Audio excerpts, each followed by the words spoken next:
your host, D-Cal.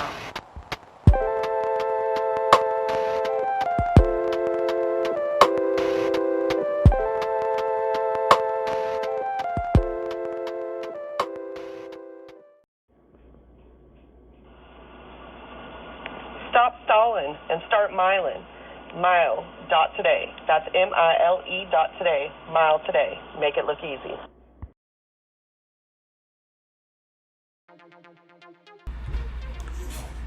What up, ladies and gentlemen? It's your boy D-Cal from the E.I.T.H.R podcast here from the GNS E.H.Q here in Northern California, episode number 129. Listen, we were having some technical difficulties, which I cannot speak on, and I do not know why the hell we were having some problems, but it is extremely hot, so we're going to go ahead and blame it on the weather. So if you missed it, I apologize. We were trying to do the inspirational, motivational for the podcast because that's something that I sincerely appreciate doing every single episode.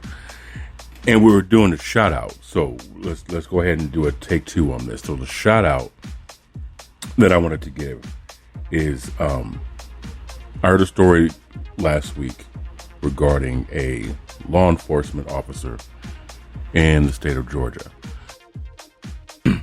With this law enforcement officer, he got a phone call to a young kid who was trespassing in the neighborhood.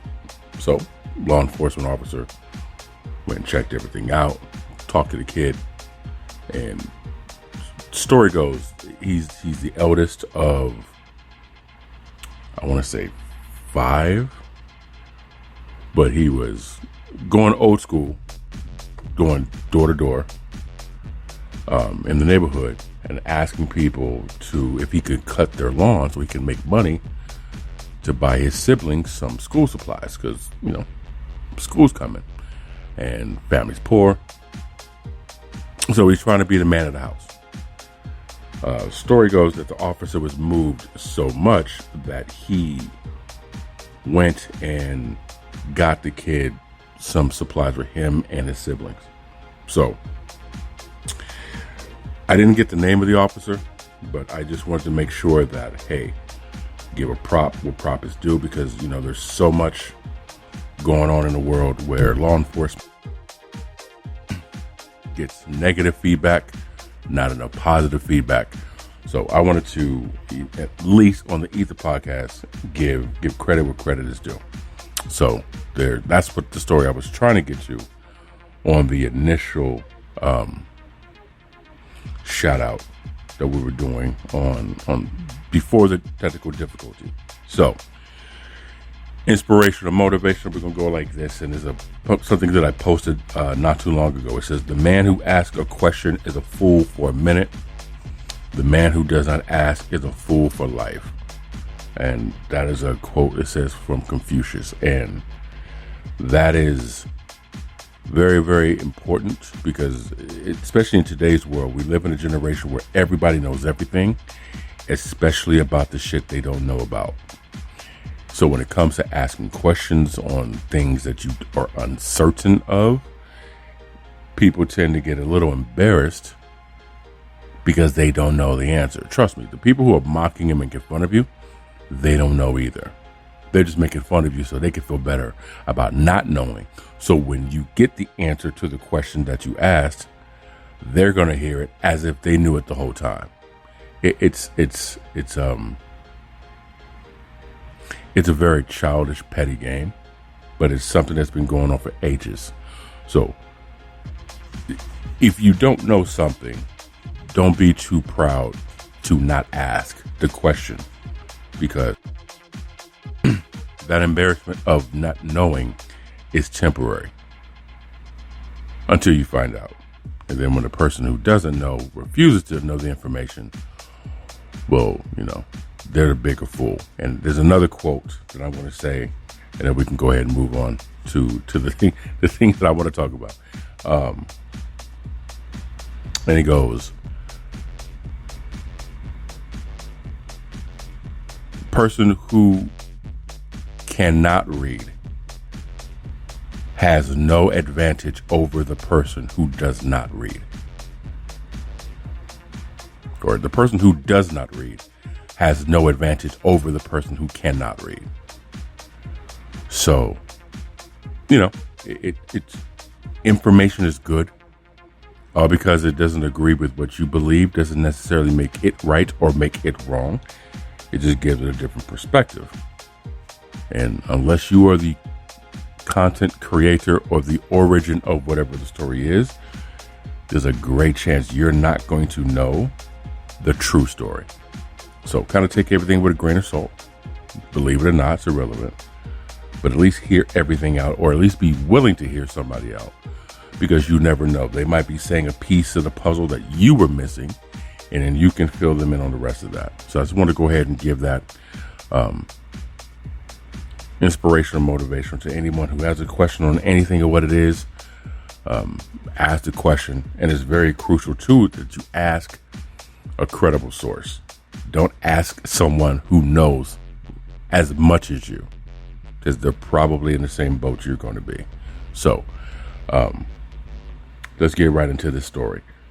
Last week, I wasn't doing any podcasting, partial for mental health, but honestly, see what had happened is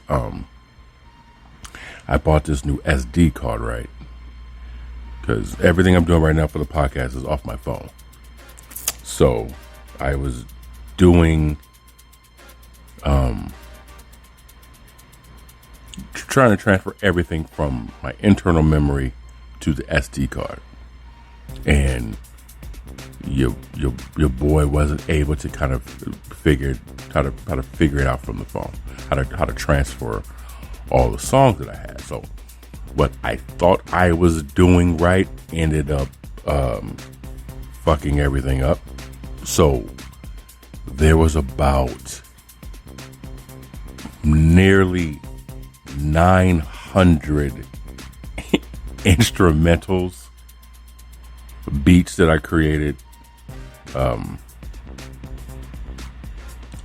got deleted. And so I like to do the podcast with background music because it kind of helps digest the discussion. Being that there was no music, I felt, okay, well, I'm going to sound pretty much like almost every other podcast, at least that I have heard, which is just purely voice. And Lord knows you can only take so much of me talking without something else to help wash that down. So I didn't want to bore anybody with just that. 2, I really wasn't feeling well. And I didn't feel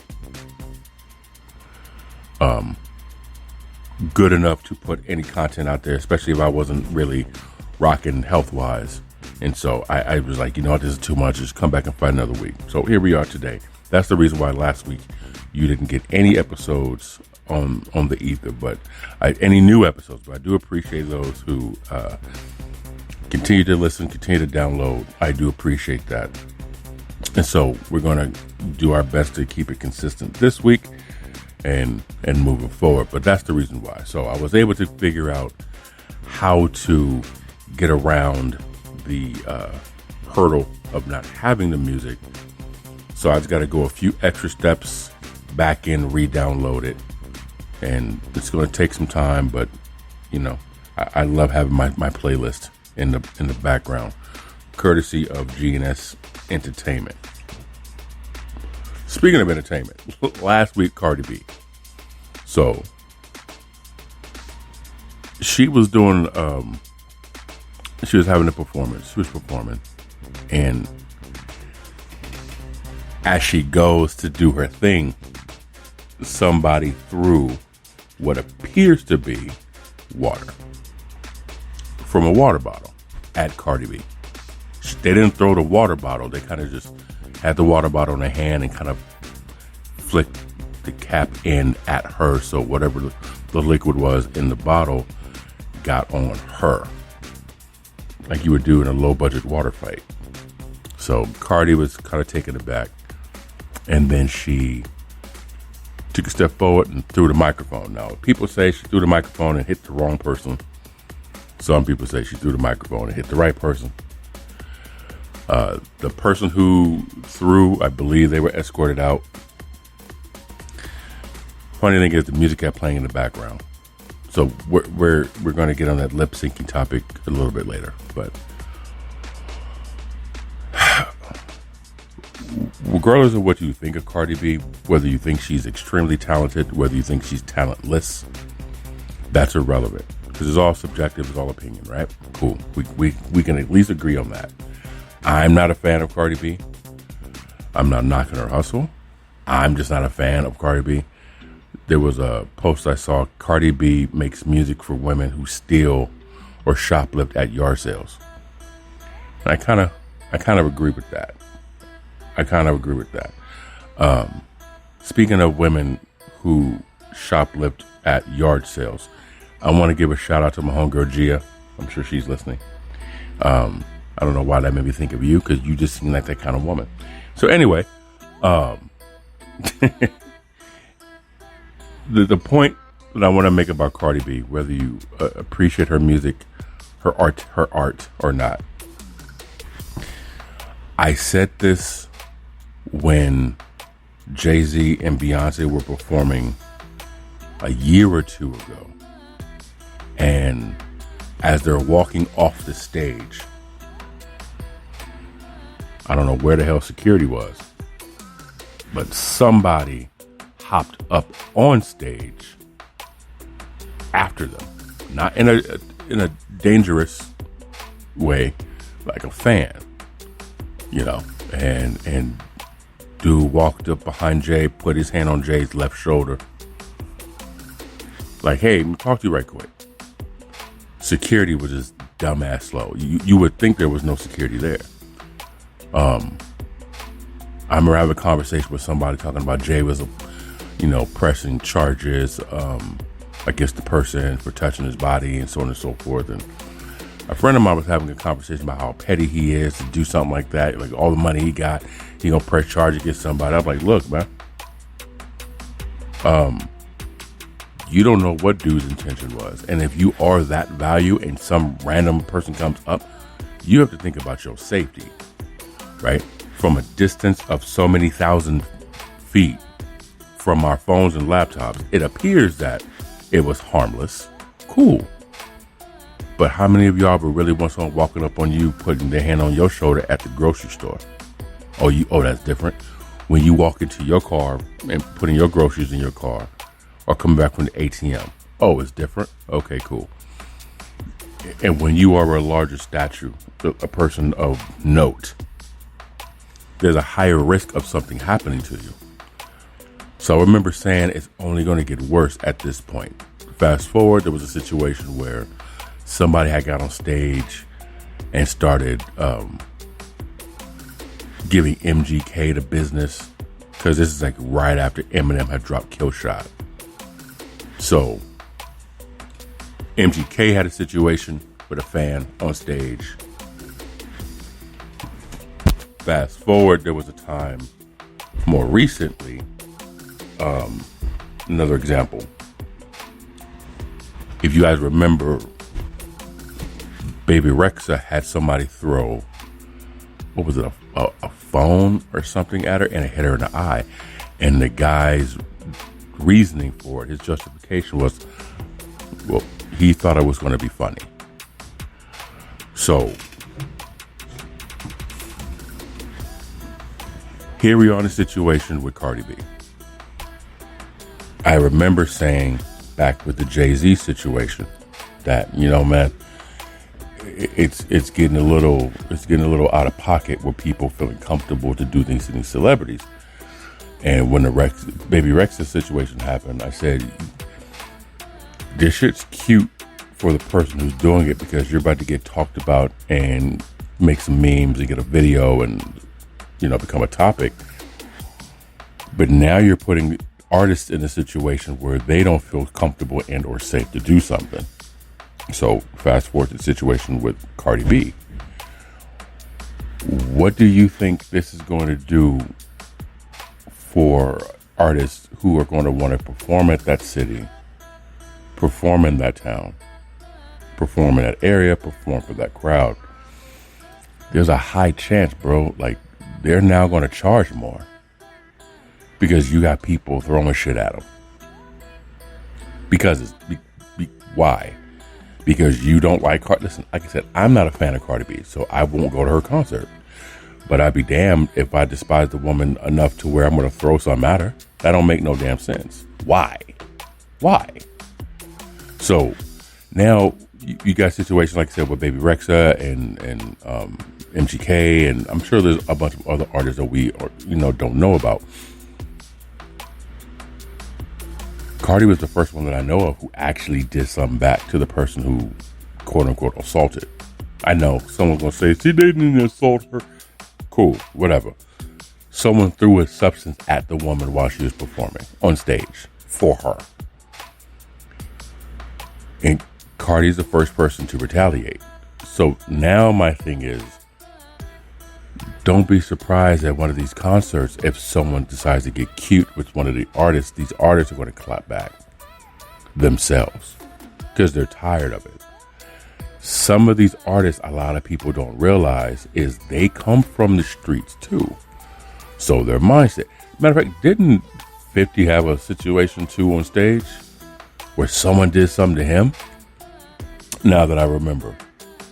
Again, some of you fans, and I'm air quoting, y'all be doing some of the dumbest shit for attention because you think I'm going to do this for the gram, be popular for it, right? And then if the artist does something to you, you figure that's going to be your payday. No one's going to want to perform for you. No one's going to want to come to your city, to your town. Again, they're going to charge a pretty penny because of shit like that. Just stop. Don't be a butthole. You know what I'm saying? Enjoy the show. If you want to do something like that for the gram, you're pathetic and sad loser. That's just my opinion. That's just me. So, like I said, there's plenty of artists who I'm not fans of, but I mean, anyone remember the Malice in the Palace with Steven Jackson and Ron Artest before it became Meta World Peace? Anyone remember that shit when Artest was on the table and old boy thought it would be cute to throw something at Ron Artest? Y'all don't remember that? I'm telling you. You listen, FOFA. F-O-F-A. You know, fuck around and find out. F-A-F-O. Sorry, it's Monday and it's hot. I can't spell. F-A-F-O. FAFO, not FOFA. FAFO. Fuck around and find out. That's what you're going to do. Straight up. And again, the sad part about it is, man, when the artist does what any human being would do to protect themselves, they're now in a predicament where, come on, man, you're putting them as a liability. That's just not cute. It isn't cute. So, yeah, don't do that. Don't do that. So, one thing I want to talk about before we get into the topic of Fight Club Alabama is, hold on right where.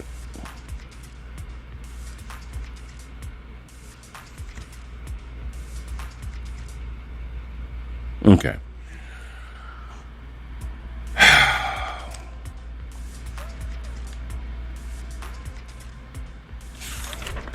I wrote some stuff down on my notebook, right? Cause my brain is extremely busy and there's a lot going on my end. So I know some of you guys are like this too, where you have a great idea and you swear you're going to remember. Long story short, you forget. Okay, so you got to write shit down. And so I got a notebook. I was talking to the teacher about this, and I got a notebook down there everywhere I go. Like, because sometimes I would just have a random idea, and in California, it's illegal to text while driving. So I can't always pull over, put it in my notes, tweet it, something. I got to jot it. So,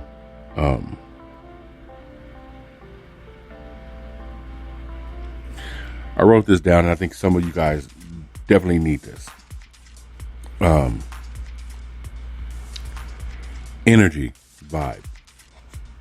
Say this, because it's going to tie into the next thing we're going to get into. Energy and vibe. Have you ever realized how weird energy is? And I'm not talking about, well, I guess I kind of am talking cosmic or spiritual or just vibes, right?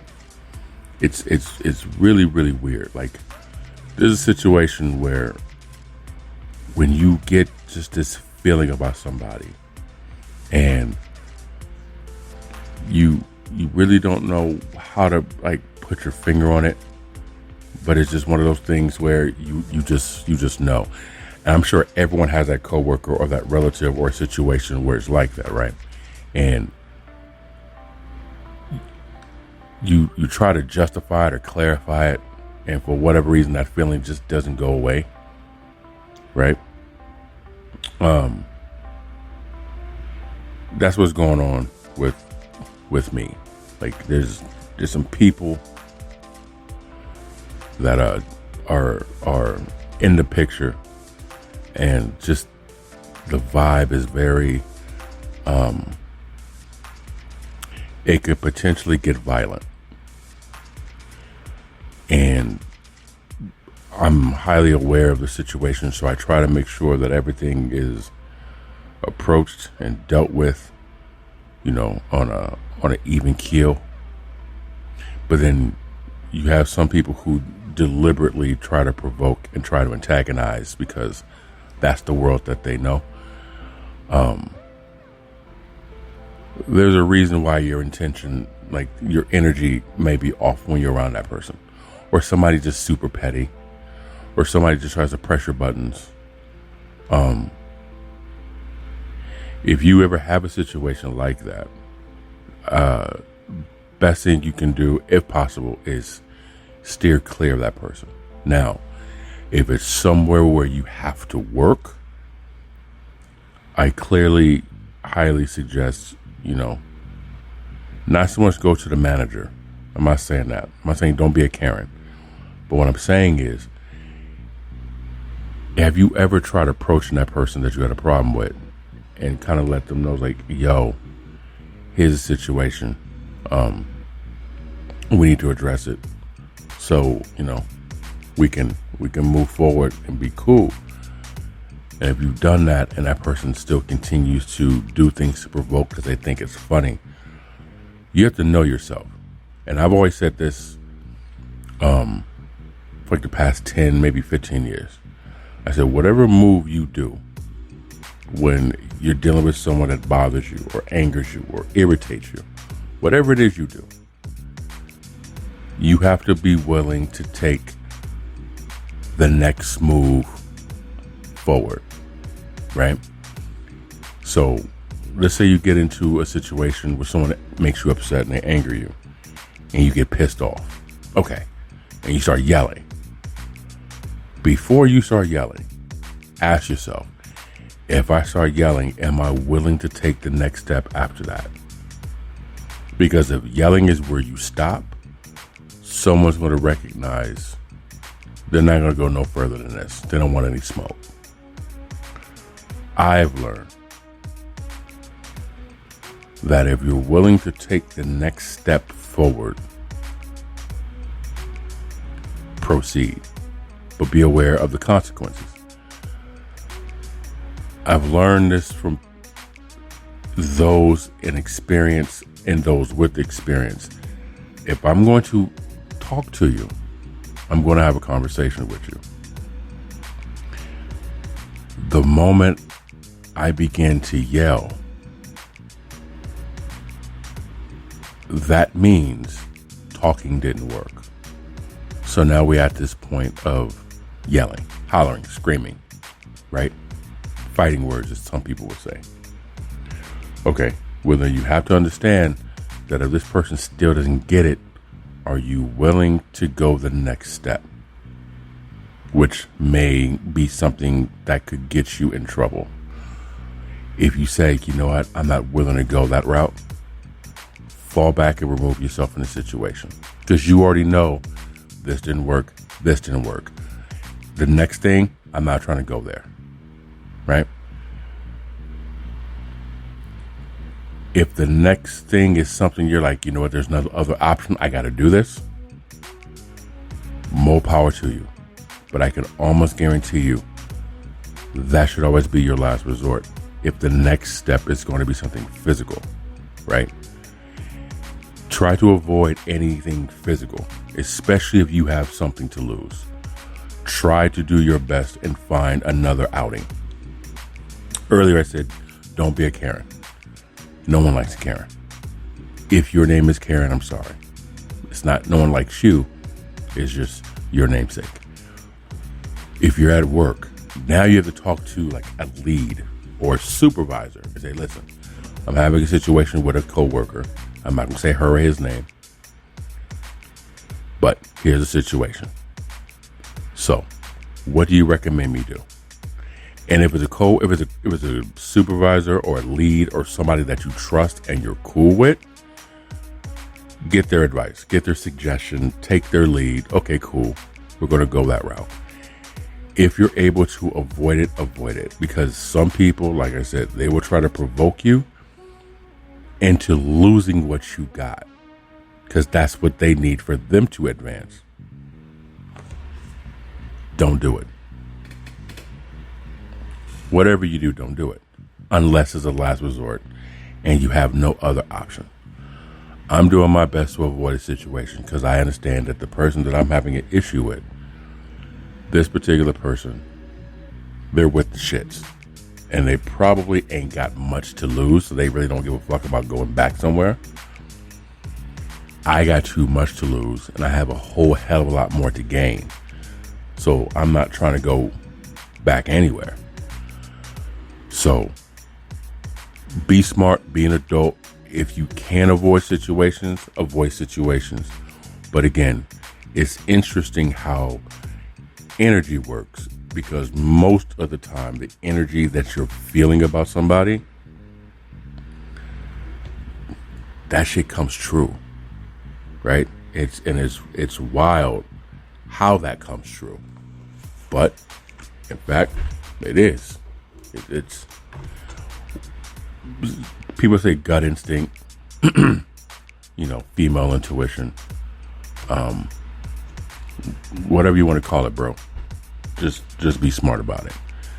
So the next thing I want to get into right now, Fight Club ALA-BAMA. I try my best to avoid this story. And because it was just a hot mess. It's just a hot mess. And it's all over the internet and all over social media. And I'm just like, okay, another Donnybrook. Okay, cute. Right? But this one, once I saw, I'm like, okay, this is interesting. And my homegirl Candace, thank you, miss, put this on my Facebook, and it's from NPR.org. So the article reads, multiple people arrested after a brawl at an Alabama waterfront dock. It's about to get interesting towards the end, because I think it has a lot to do and most people are overlooking it. So it goes like this. I'm going to read some of it. Police in Montgomery, Alabama arrested multiple people after responding to a brawl at the city's waterfront on Saturday. A fight that quickly went viral after videos of the melee surfaced online. The Montgomery Police Department said in a statement that officers responded to a disturbance near Riverfront Park, and at the scene, They located a large group of subjects engaged in a physical altercation. Police said several people were detained and that 4 active warrants have been issued, with more potentially on the way with review of additional video. Police say that the unspecified charges are pending. So if you haven't seen this video, it's a dude in a white shirt talking to a guy, and black dude in a white shirt, white dude with his shirt off. And they're having some kind of conversation, right? His shirt wasn't off, sorry. It was like a peach color shirt. And it starts to turn into a one-on-one. Then it turns to a 2-on-1. And you guys can see the video online if you haven't seen it already. It's kind of bananas. Because then it turns into like them jumping him. Like a 4-on-1. Now, that was the beginning of the problem. Because once black folks saw that 4 white dudes were jumping this one black guy, it became a problem. And you can kind of use, if you grew up in the 80s, I'm sure it's the same because I haven't watched it in years. But if you grew up in the 80s and the 90s and you remember WWF or WWE, Royal Rumble, remember how it started off with a couple people in the ring, and then ever so often somebody comes running down the ramp. In another 2 minutes, here comes someone else running down the ramp. Okay, I want you to imagine that. But it's between 2 races, right? Start off with a 4-on-1, then it turned into a 4-on-2. Quickly became outnumbered with a 4-on-3. Then it was just then the odds changed. It became not fair for the 4 guys. Then one dropped off, made it 3-on-3, which now they're outnumbered. And the melee just goes on, and it's like a couple minutes, but it's a lot to digest. So I'm going to get back into the article right quick, where it says this was an unfortunate incident which never should have occurred. As our police department investigates these intolerable actions, we should not become desensitized to violence of any kind in our community, Reed said. Those who chose violent actions will be held accountable by our criminal justice system. Reed briefly addressed the issue during a press event Monday afternoon. He said that the safety and community is paramount, that police are continuing to investigate the incident, and that more details will be shared at a press conference on Tuesday, tomorrow. So,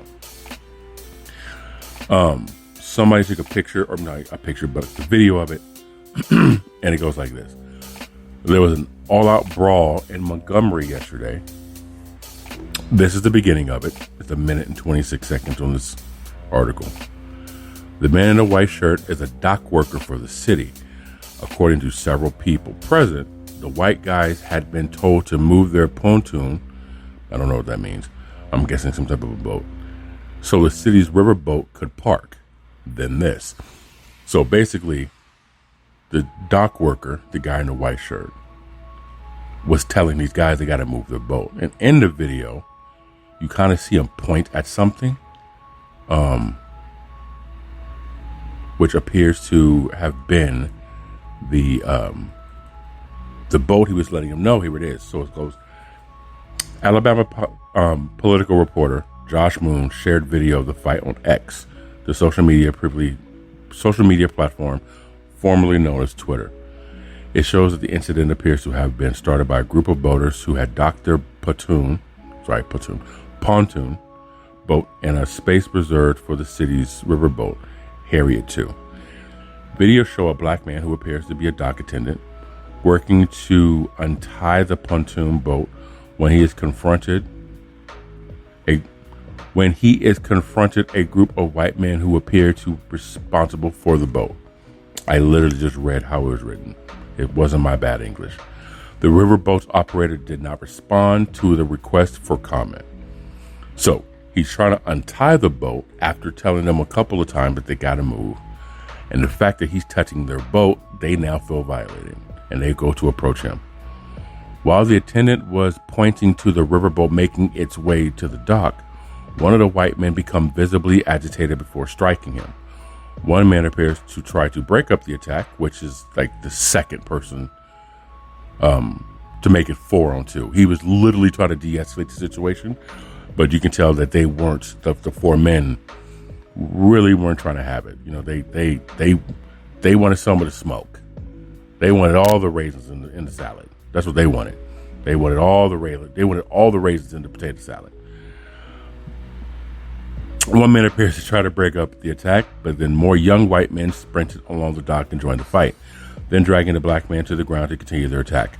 The attack quickly spiraled out of control as several onlookers joined in and to the chaos. So, the part that became really, really foul was at one point when you're looking at the video, some guy from the right of your screen comes running in. Again, I made the 80s wrestling reference.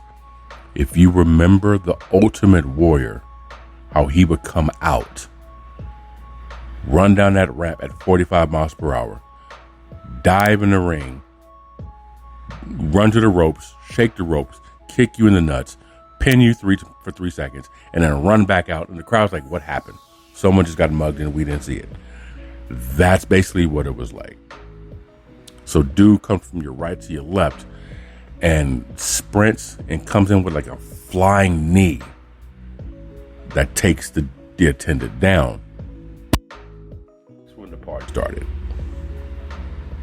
It was at that moment he realized I fucked up. Was at that point. Because that's when the melee, as they say in the hood, that's when it started. So if you watch the rest of the video,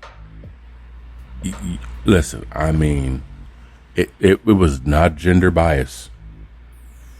It was not a gender bias melee. Everybody got it. Whether you had an innie or an outie, you got some. It was something. Now, here's the part that I want to spend the last couple minutes talking about. The last paragraph at the end of this. Anyone who's listened to the E.I.T.H.R podcast, you understand that we're non-biased, or at least we attempt to be non-biased, because somebody's going to not believe the fact that someone can be non-biased, and I get that. The last paragraph reads, the incident started just hours after former President Donald Trump joined his supporters at an annual Republican Party summer dinner in Montgomery, which is credited as the birthplace of the civil rights movement. That's interesting to end the article on that note.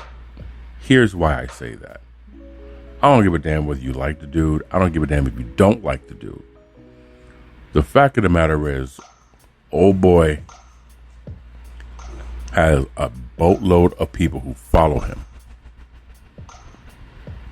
Like tribalism. Very cult-esque. Good or bad. I mean, people do it for their sports teams, right? It's just different to do it for a non-politician political figure.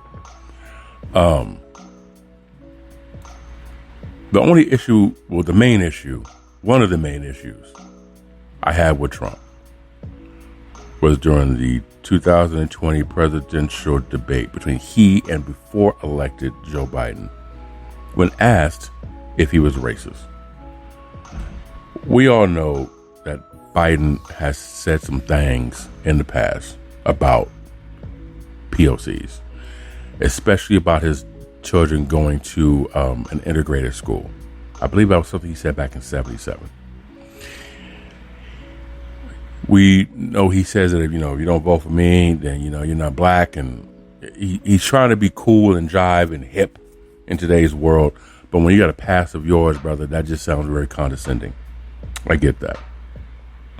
But when he was asked the question, right out the gate, no, I'm not.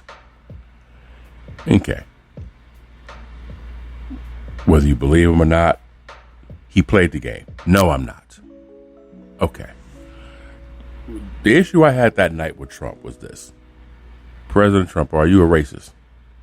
You know, I'm not even going to answer that question. That question's not even going to get an answer. Like, I know some people would defend him by saying because he's above that question, that's a stupid question. Why would you ask him that question? This, that, and the third. Makes all the sense in the world, bro. I get that. But you're not a public figure in a position of, I don't know, president of the United fucking States. Your expectation, your what's the word I'm looking for? Your platform is a little bit different. You're viewed differently. I'm not going to sit back and say he has to play the game, but you have to play within some of the rules of politics. Again, he's not a politician, so he doesn't play by those rules. That's a good thing, but it's also a bad thing because of things like this. You can't, as a president, avoid questions like that, especially when there is racial tension that coincidentally, wink, wink, nudge, nudge, hint, hint, happens to be under your watch. When the ex-Grand Dragon of the Ku Klux Klan publicly endorses you and backs you up, I'm not going to sit. There's a meme that says, I'm not saying that Donald Trump is racist, but racists tend to think that he is. That's kind of when you're guilty by association at that point. And I'm get it. He's not saying anything that's going to do anything to, smack at the hands that give him money. He's a businessman. Only color he sees is green, allegedly. But when he said that, it was like, bro, you could put out the fire right now. Both of you can lie on national television and it can be in print that said, no, he said this. And so what he did, it was he turned around and he gave a shout out to the Proud Boys. I will never forget that. Proud Boys stand fast and ready. And it was almost like a call to arms when he said that. Whether you like dude or not, if you say something encouraging to a hate group, people are going to associate you with that hate group. When it comes to race, politics, and religion, those are hot buttons in this country, and you better be one side or you're going to be the other, because if you're not my side, you're wrong. But if you're on a side where it is blatantly obvious that this group hates people because of the color of their skin, and you tend to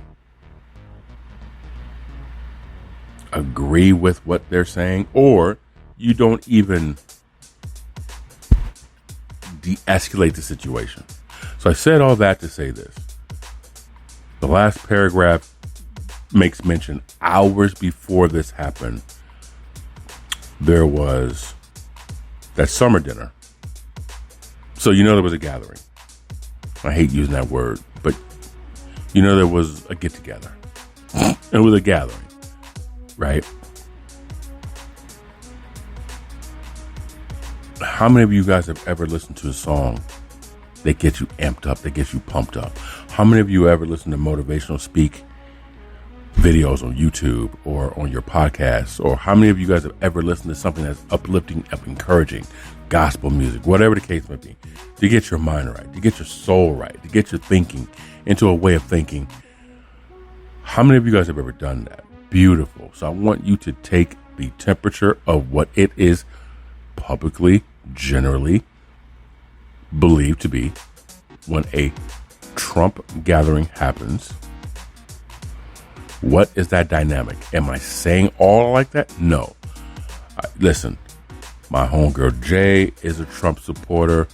Truth be told, is a Trump supporter. My girl Classy is a Trump supporter. I know Trump supporters. You feel me? I friends with Trump supporters. They don't fit the bill of the stereotypical, generally glazed over Trump supporter who is just ignorant. They're not really with the January 6th storming of the Capitol. They're not that supportive, right? They just don't like Biden for the most part. And some of the things that Trump says, resonates with them. But they also live in different areas where some of the things that he's saying might hold a little bit more true for them than it does from where I live. I got to keep that in mind. Location is everything, right? So they don't necessarily fit that bill. And I acknowledge that. But the ones who do seemingly are extremely heavy in the territories that they tend to do their political tour in, Midwest, Southern states, right? So these cats are probably amped up on Mountain Dew, on their boats,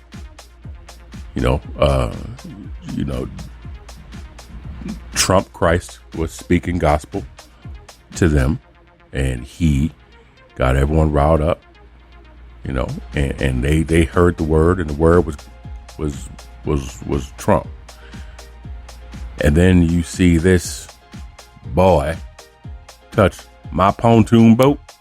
I don't care if my boat's parked. You gonna get. And the worker didn't listen. And he didn't get the hint that they're going to do what they want to do, because this is America, and this is freedom, and I can put my boat where I want to put my boat because it's freedom, right? And Trump's going to win because y'all not going to cheat the election by making Biden get all the votes again, type of thing, right? So when he undid the boat to take action, he offended them. He offended them. I think it's interesting how, most of the cats who are so pro police and pro law enforcement and pro this, that, the third, they sure the fuck did have a problem with authority. That's cute. That's cute. So they had an issue with someone telling them what to do. So I think it's funny with some of those cats. Everything's all about authority when authority's talking to you. But when authority's talking to them, you better recognize who they are. Yeah, it's kind of like I said, the most patriotic person on the planet is usually the person who's never served in the military. So the most politically charged person is probably the one who's voting for all the shit that's making it harder for them to get out of the situation. But they don't know it because it sounds good. Right? That's normally what the situation is. So I think it was funny, not in a humorous way, but like a funny, that's interesting that happened 2 hours before that happened. Almost like it was intentional to get the troops riled up, to get the fuel going, right? I'm not saying, hey, white guys, get pissed at the black guy when he touched your boat. No, I'm not saying that. But what I am saying, I think it is interesting how this motivational speech that was probably given got people amped up, and they happened to see a attendant who was darker than them, and they strongly felt that this boy is we're going to ignore him because this is America.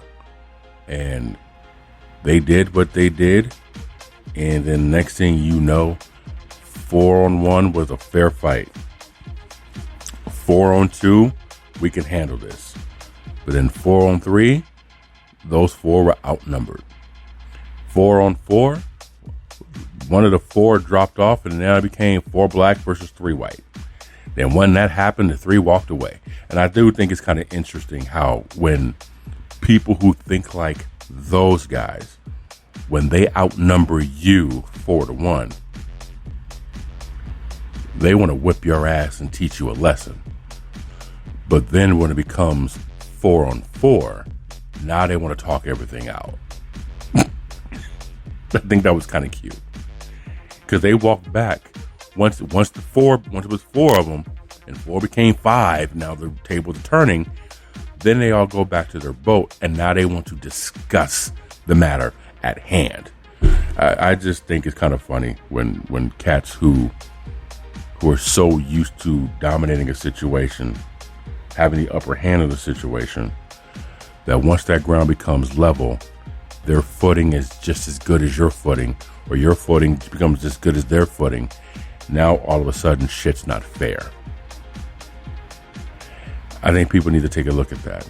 There was kind of a layers to what I just said right there about how things are fair when other people have the advantage. Anyway, that's all I got for you guys today on the E.I.T.H.R podcast. Social media, E.I.TH.R, 916-282-9372. Go ahead and give a phone call to the podcast. Send a text message to the podcast. GNSETV.com. Free subscription. Yeah, we'll be back next time, Wednesday. You have my word. The E.I.T.H.R podcast decal. You guys be good. We out.